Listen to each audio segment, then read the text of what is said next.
Books. Those paper-bound wonders have somehow outlasted papyrus, scrolls, and even digital trends. We will unravel the history of books, tracing their journey from ancient origins to the shelves of modern readers. Our story begins over 5,000 years ago with the earliest forms of writing, namely cuneiform tablets in ancient Sumer, around 3000 BCE. These clay tablets were marked with wedge-shaped symbols that recorded everything from trade transactions to tales like the Epic of Gilgamesh. Each tablet had to be pressed with a reed stylus while the clay was still wet, then dried or baked to preserve the writing. These heavy slabs were stored in temple archives, used by scribes, priests, and merchants to keep records. Imagine hauling around a stack of clay tablets. It wasn't exactly light reading. The Egyptians, on the other hand, developed a different writing material around 2500 BCE, papyrus. Papyrus was made from the pith of the papyrus plant, which grew along the Nile River. Strips of the plant were soaked, pressed, and dried to form sheets that were then rolled into scrolls. These scrolls were the first flexible and portable writing surfaces, the ancient world's answer to paper. Papyrus scrolls became the standard writing material for many civilizations around the Mediterranean. Temples, royal courts, and scholars used them to record religious texts, government decrees, and literature. However, reading a long text on a scroll required careful unrolling and re-rolling, making it an art form in itself. The Romans took things up a notch with the invention of the codex around the 1st century CE. The codex was a bound collection of pages, essentially the first form of a modern book. Instead of a long continuous roll, individual pages of parchment or papyrus were stacked and bound together along one edge. The shift from scrolls to codices marked a turning point in the history of books. It allowed readers to quickly flip between different sections, making it much easier to reference specific parts of a text. This format became especially popular among early Christians, who used codices to compile religious texts like the Bible.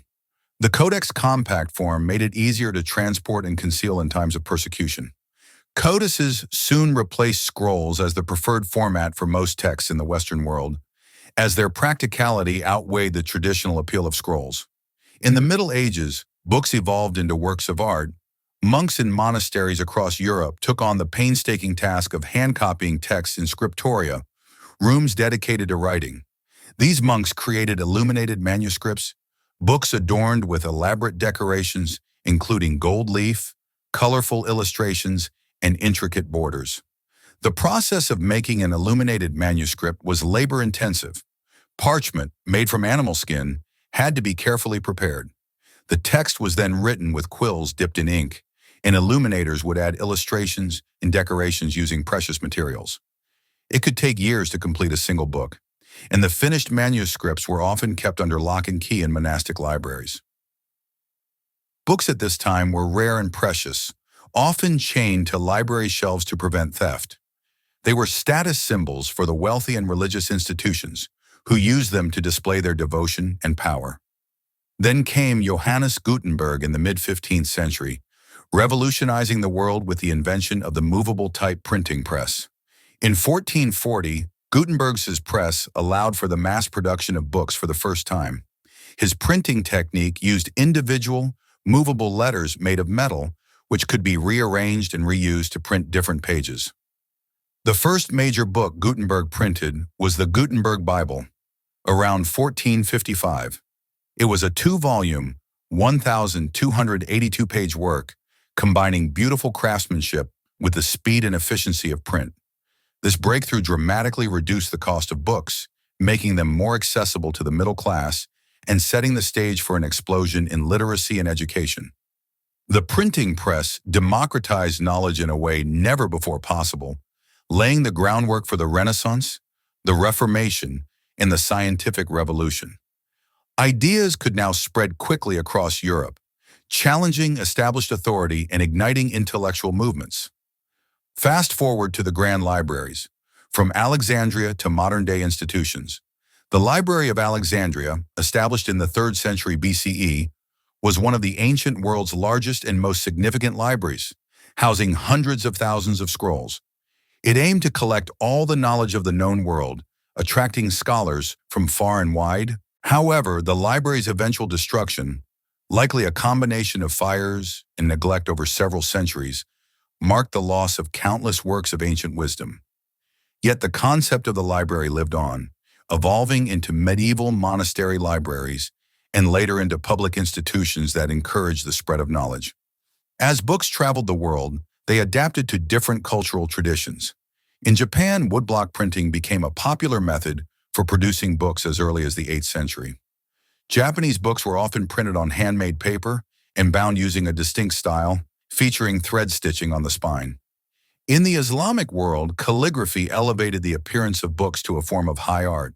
The Quran, in particular, was meticulously copied by hand with stunning decorations, reflecting the reverence for the written word. Books weren't just carriers of information. They were also expressions of artistic and cultural values. The 20th century saw the rise of the paperback, a format that truly made books available to the masses. The first paperbacks appeared in the 1930s, providing an inexpensive and portable alternative to hardcovers. Their affordability made them perfect for popular genres like crime, romance, and science fiction, helping to expand readership. During World War II, pocket-sized paperbacks were even distributed to soldiers as part of the armed services editions, keeping morale high and fostering a lifelong habit of reading. Paperbacks marked the beginning of mass-market publishing, which changed how books were sold and read, introducing countless people to the joys of reading. In recent years, printed books have experienced a resurgence as indie bookstores, book clubs, and collectors breathe new life into the book culture. Even in an era where digital technology dominates, the tactile experience of reading a physical book, turning the pages, and appreciating the cover art has a nostalgic and enduring appeal. Book festivals, literary events, and social media communities centered around books have grown, showing that the love for printed books is still alive and well. Today, some books are not just read but collected and cherished. Rare books, first editions, and signed copies often fetch high prices at auctions, considered as much a part of history as art pieces. From Shakespeare's First Folio to an original copy of Darwin's On the Origin of Species, these works are treasured artifacts, preserving moments in literary history. Collectors and institutions alike seek out these rare volumes, recognizing the enduring value of the printed word.